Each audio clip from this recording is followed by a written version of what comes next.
Hello student, trigonometry की नई class में आपका स्वागत है। अब तक की क्लास में हमने इस टॉपिक के बारे में एक हेक्सागोनल डायग्राम से 39 फार्मूला बनाने सीखे थे।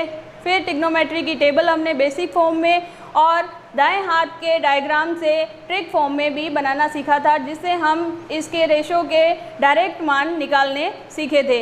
लास्ट जो हमारी क्लास थी उसमें हमने प्रीवियस ईयर के क्वेश्चन पेपर सॉल्व किए थे, जिससे इस टॉपिक से रिलेटेड जो क्वेश्चन आए थे उनको हमने कुछ को सॉल्व किया था और कुछ को इस वीडियो में कंटिन्यू करेंगे। तो जो नए साथी जुड़े हैं वो इस चैनल को सब्सक्राइब करें और जो पुराने साथी हैं वो इस चैनल को ज़्यादा से ज़्यादा शेयर करें और बेल आइकन पर क्लिक करें, ताकि जो भी हम नए वीडियो डालें वो आप तक पहुंच सकें। तो लास्ट क्लास में हमने प्रीवियस ईयर के कुछ क्वेश्चन सॉल्व किए थे, उसी क्लास को इसमें कंटिन्यू करते हैं। 2011 में प्रश्न आया हुआ है, सिद्ध करना 4 cot square 45 minus sec square 60 degree plus sine square 30 degree बराबर 1/4। तो जब भी बोर्ड के पेपर में इस तरह के सिद्ध करने वाले प्रश्न आते हैं तो हमें ये ध्यान रखना है कि हमारा मेन मकसद आंसर निकाल के नहीं, सिर्फ आंसर पे ना होके उसके सारे स्टेप फॉलो करने, क्योंकि बोर्ड की कॉपी में हर एक स्टेप के नंबर फिक्स होते हैं। उसी स्टेप को फॉलो करते हुए अगर हम आंसर पे पहुंचते हैं तो हमें उस क्वेश्चन के पूरे मार्क मिलते हैं। तो इस प्रश्न में जब भी सिद्ध करने वाला प्रश्न होता है तो पहला स्टेप होता है हमें लेफ्ट हैंड साइड है जैसे का जैसा उतारना है।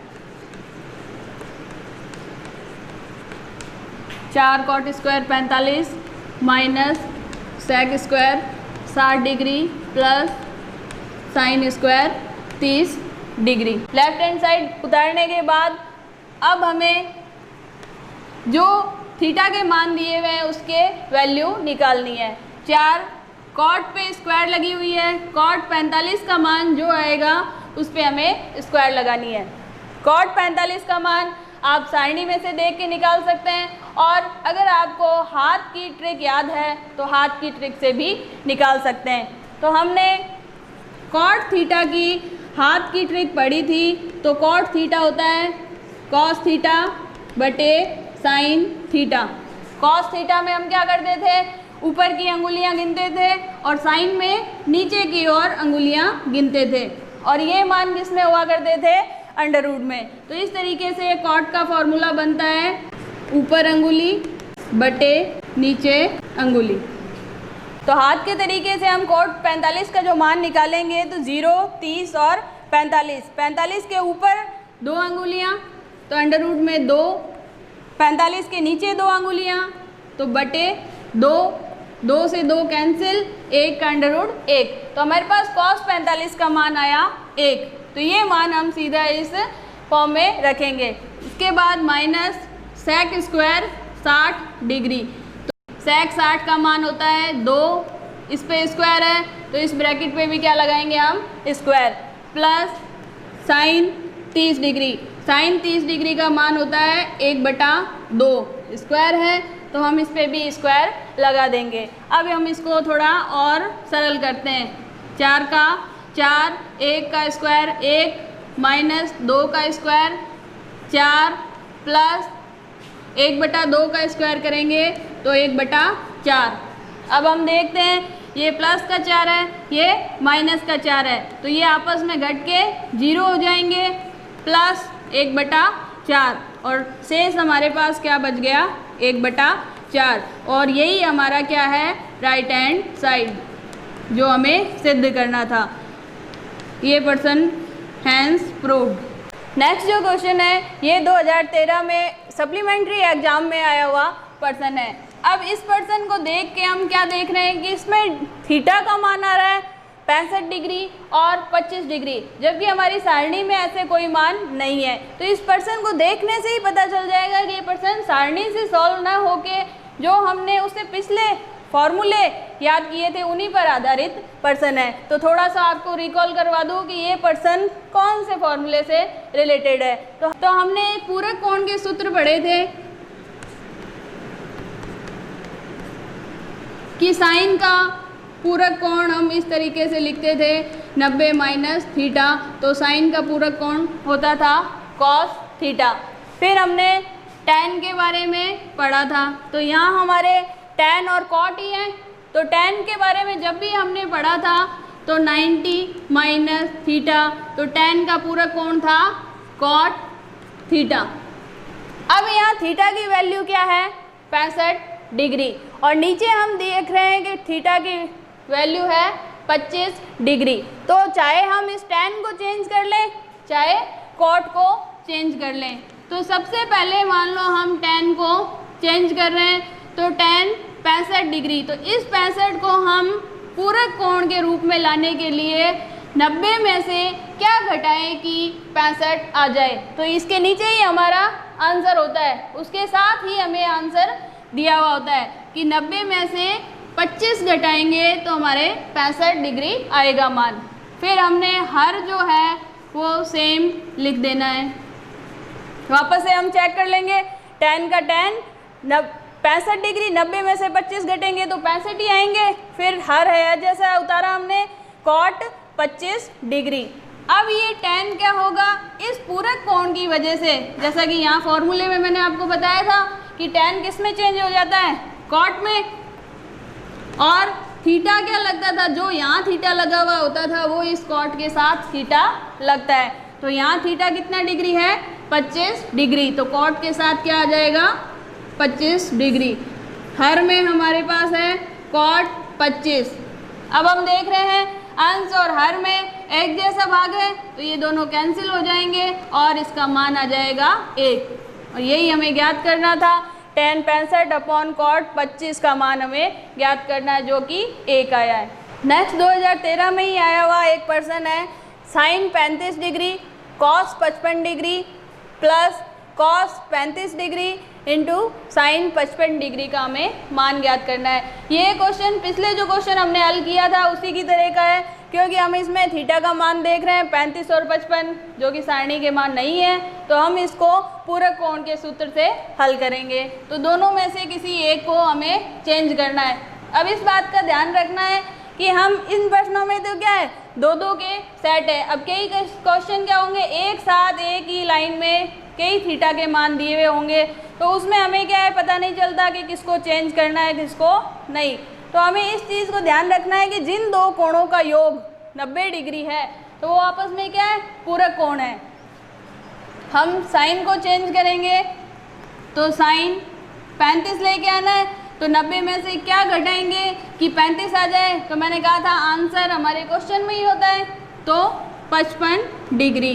जब हमने साइन को चेंज कर लिया है तो इस बार हम कोस को चेंज नहीं करेंगे, कोस को है जैसे का जैसे हमने उतार लिया। प्लस अब हमें कोस को चेंज करना है, तो कोस 35, तो 90 में से क्या घटाएं कि 35 आ जाए, तो हमारा आंसर यही है 55। अब इस कोस को चेंज किया है तो साइन को हमने है जैसे के जैसे लिख लिया। ये लिखने के बाद अब हमें पूरक कोण में चेंज करना है। साइन इस 90 की वजह से किस में चेंज हो जाएगा कॉस में। थीटा क्या लगता है, ये जो 90 में से घट रहा है वो क्या हुआ थीटा, तो कॉस 55 डिग्री। अब कॉस 55 है जैसे जैसे हम उतार लेंगे, प्लस का प्लस। अब ये कॉस इस 90 की वजह से पूरक कोण का सूत्र लगने से साइन में बदल जाएगा। अब थीटा कौन सा आएगा जो 90 में से घट रहा है, ये घट रहा है तो आया 55। शेष हमारा बचा हुआ क्या है साइन 55। अब हम देखते हैं अगले स्टेप में कॉस 55 तो क्या हो गया कॉस स्क्वायर 55 डिग्री, दोनों की गुणा हो रही है तो स्क्वायर हो गया। इधर हम देख रहे हैं साइन 55 और साइन 55, दोनों के बीच में कुछ नहीं है, इसका मतलब गुणा हो रही है, तो दोनों की गुणा होने से इस पे भी लग गई स्क्वायर और थीटा है हमारा 55। अब इन दोनों को देखने से क्या पता चल रहा है कि हमने जो सर्वसम्मिका के सूत्र याद किए थे उसमें एक सूत्र था sign square theta plus cos square theta बराबर 1। इन दोनों में क्या था, दोनों पे स्क्वायर थी, थीटा दोनों का सेम था और दोनों जुड़ रहे थे, तो इससे इनका मान आया 1। यहाँ पर भी हम देख रहे हैं कॉस की स्क्वायर साइन की स्क्वायर थीटा का मान एक जैसा, तो इसका मान भी क्या आएगा 1। तो इस प्रकार इस प्रश्न का हल आया 1। 2013 में ही आया हुआ अगला प्रश्न है, यदि tan 2a बराबर cot a माइनस 18 डिग्री, जहाँ 2a क्या है, न्यून कोण है, न्यून कोण का मतलब ये 90 डिग्री से कम है, तो a का मान हमें ज्ञात करना है। तो देखने में ये प्रश्न थोड़ा सा अलग लग रहा है। अब इस प्रश्न को हम कैसे हल करेंगे, तो हम देखते हैं। सबसे पहले हमने उतारा प्रश्न tan 2a बराबर cot a माइनस 18 डिग्री। अब चाहे हम tan को चेंज कर लें चाहे cot को, क्योंकि ये प्रश्न भी पूरक कोण के सूत्र से ही हल होगा। तो न्यून कोण देने का यहाँ क्या मतलब है कि ये जो a का मान है ये हम 90 में से घटाएंगे। tan को हमने 2a, tan को cot में चेंज करना है, 90 minus 2a। Left hand side हमने हल कर लिया, राइट हैंड साइड है जैसे का जैसे हमने उतार देना है। अब इसको वापस से चेक करेंगे कि जो हमने चेंज किया है वो सही है या नहीं। ये cot इस 90 की वजह से किस में चेंज हो जाएगा, tan में। फिर थीटा जो है वो इसके साथ लग जाएगा, तो थीटा 2a था वो इस 2a के साथ हमने tan 2a लिख दिया। नेक्स्ट हम देख रहे हैं कि इधर भी cot है और इधर भी cot है, तो cot से cot कैंसिल रह गया, तो थीटा एक दूसरे के बराबर हो जाएंगे। लेफ्ट हैंड साइड में 90 माइनस 2a और राइट हैंड साइड में a माइनस 18।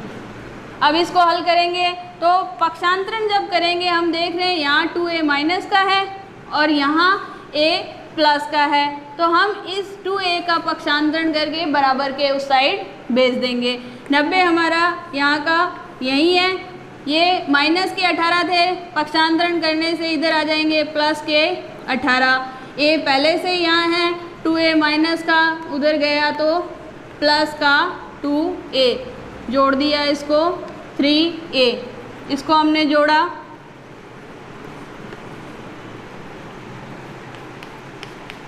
तो हमारे पास मान आ गया 3a बराबर 108। a का मान हमें ज्ञात करना है 108 बटे 3, या गुणा में था, पक्षांतरण करेंगे तो इसके भाग में आ जाएगा।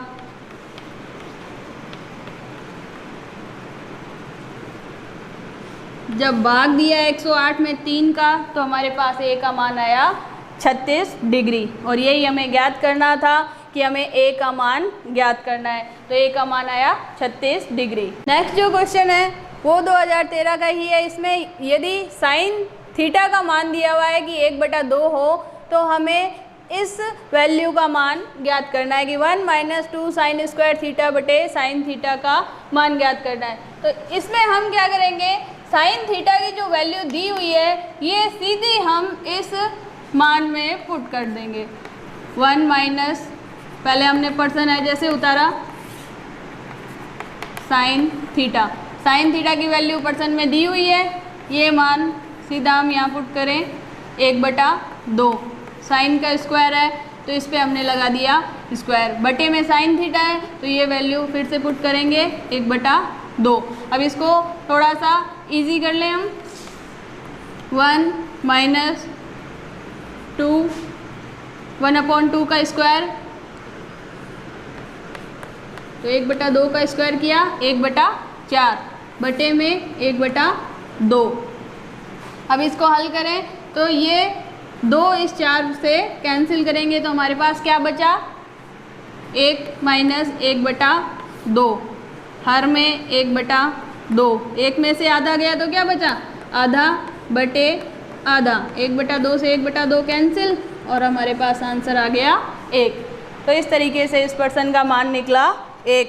नेक्स्ट जो क्वेश्चन है उसको हम देखेंगे, cos square 12 plus cos square 78 का हमें मान ज्ञात करना है। फिर इस पर्सन को देखने से हमें पता चल रहा है कि इसके थीटा कितने हैं, 12 डिग्री और 78 डिग्री, तो सारणी में ये मान नहीं है, तो अब ये किस से सूत्र होगा, पूरक कोण से ही ये प्रश्न हल होगा। तो हम कॉस ये है तो मैंने बताया था कि दोनों का योग 90 डिग्री है, तो वो आपस में पूरक कोण है, तो हम किसी एक को चेंज करेंगे और एक को है जैसे का जैसे रखेंगे। तो हमने इस कॉस को चेंज करना है, तो कॉस स्क्वायर 12 90 में से क्या घटाएंगे कि 12 आएंगे, तो आंसर हमारे सामने ही है 78, और इसको है जैसे कि जैसे हमने उतार लेना है। ये कॉस इस 90 की वजह से अपने पूरक कोण साइन थीटा में चेंज हो जाएगा। साइन थीटा कौन सा लगेगा, जो 90 में से घट रहा है, तो ये 78, इस पे स्क्वायर लगी हुई है तो इस पे भी लग जाएगी स्क्वायर, प्लस ये पद हमने है जैसे उतार लेना है। अब हम इसको गौर से देखेंगे तो हम क्या देखते हैं कि sine square 78 plus cos square 78, ये रूप कैसा है, उसी सर्व समीका की तरह है, sine square theta plus cos square theta equal to 1, क्योंकि यहाँ दोनों में क्या है, देखो थीटा एक जैसा है, तो आगे हमें कोई भी मान कैलकुलेट नहीं करना है, सिर्फ सर्व समीका का उपयोग करके इसका मान निकाल लेना है। यहाँ हम लिख देते हैं कौन सी सर्व समीका हमने उपयोग की, ये sign square theta plus cos square theta, तो इससे इसका मान आया 1। नेक्स्ट हमारा जो क्वेश्चन है उसमें हम देखते हैं tan 36 डिग्री गुणा tan 17 डिग्री गुणा tan 54 डिग्री गुणा tan 73 डिग्री बराबर 1 हमें सिद्ध करना है। तो सिद्ध करने वाले पर्सन में पहला हमारा स्टेप होता है लेफ्ट हैंड साइड है जैसे कि जैसे हमें उतारना है। tan 36 degree, tan 17 degree, tan 54 और tan 73 डिग्री। अब इस पर्सन को देखने से हमें क्या पता चल रहा है कि इस पर्सन को किस तरीके से हल करेंगे, वही थीटा के मान देखेंगे। थीटा के मान में सारणी की कोई वैल्यू नहीं नज़र आ रही, तो ये सूत्रों पर आधारित होगा। सूत्र भी कौन से प्रयोग करेंगे, पूरक कोण वाले, क्योंकि इन दोनों का योग हमें देखना है कि 90 डिग्री आ रहा है। तो पहले मैंने बताया था कि अब एक ही गुणा की फॉर्म में 4 वैल्यू दे रखी है, अब हमें किन्हें बदलना है किन्हें नहीं बदलना, तो इसका हमें कैसे पता चलेगा, तो इसको हम देखने से पता चल रहा है कि 36 और 54 इनका योग कितना होता है 90 डिग्री, तो ये दोनों आपस में क्या बनेंगे, पूरक कोण। तो कहने का मतलब ये है कि अगर हम इसको चेंज करेंगे तो इसको चेंज नहीं करेंगे, इसी तरीके से अगर हम इसको चेंज करेंगे तो इसको चेंज नहीं करेंगे। तो ये इस क्वेश्चन की पहचान है कि इसका अगला स्टेप हम किस तरीके से बनाएंगे। तो इसको हम हल करते हैं। tan 36 डिग्री 90 में से क्या घटाएंगे, तो मैंने कहा था क्वेश्चन में ही आंसर है, क्या घटाएंगे 54, 90 में से 54 घटाए तो 36, tan का tan। अब tan 17, तो tan को चेंज करने के लिए, पूरक कोण में बदलने के लिए 90 में से क्या घटाएंगे, तो हमारे क्वेश्चन में ये रहा आंसर। 17 में क्या 73, तो 73 घटाए तो हमारे पास आएगा tan 17। अब मैंने कहा था एक को चेंज कर ले तो दूसरे को चेंज नहीं करना है, तो इसको है जैसे कि जैसे हमें यहाँ उतार लेना है tan 54 डिग्री। फिर हमने इसको चेंज किया था, इसको चेंज किया तो इसको चेंज नहीं करना है, तो इसको है जैसे कि जैसे हमने उतार लिया tan 73 डिग्री। अब इसको हल करें पूरक कोण की मदद से। tan इस 90 की वजह से किस में चेंज हो जाएगा, अपने पूरक कोण कॉट में। थीटा लगता था, जो 90 में से घटेगा वो थीटा होगा। 90 में से क्या घट रहा है 54। फिर अगला tan इस 90 की वजह से किस में चेंज हो जाएगा, कॉट में। थीटा क्या है, जो 90 में से घट रहा है 73। और ये दो पद जो हमें है जैसे कि जैसे वापस उतारने हैं, tan 54 tan 73 डिग्री। अब इस पर्सन को देखने से आगे स्टेप आपको खुद को पता चल रहा होगा कि व्युत्क्रम, tan किसका व्युत्क्रम होता है, tan थीटा व्युत्क्रम होता है cot थीटा का। ऐसे ही cot थीटा व्युत्क्रम है आपस में tan थीटा के। तो इसका यूज़ करते हुए इसको हम चेंज कर लें, cot का व्युत्क्रम में लिखेंगे तो 1/tan। थीटा जो इस cot का थीटा है वही tan का थीटा होगा, ऐसे ही इस cot का थीटा वही tan का थीटा। तो cot बराबर 1/tan 73 डिग्री। और इसको बिना चेंज किए उतार लेंगे। बस अब हमारा आंसर आ चुका है। 10 54 अंश में, 10 54 हर में, 10 73 अंश में, 10 73 हर में। आपस में कैंसिल हुए, क्या बचा? 1। तो हमारे पास आंसर आ गया 1, और वही हमें लेके आना था। हमारा राइट हैंड साइड भी क्या था? यही 1। तो इस तरीके से हमारा ये प्रश्न हल हुआ। Hence proved.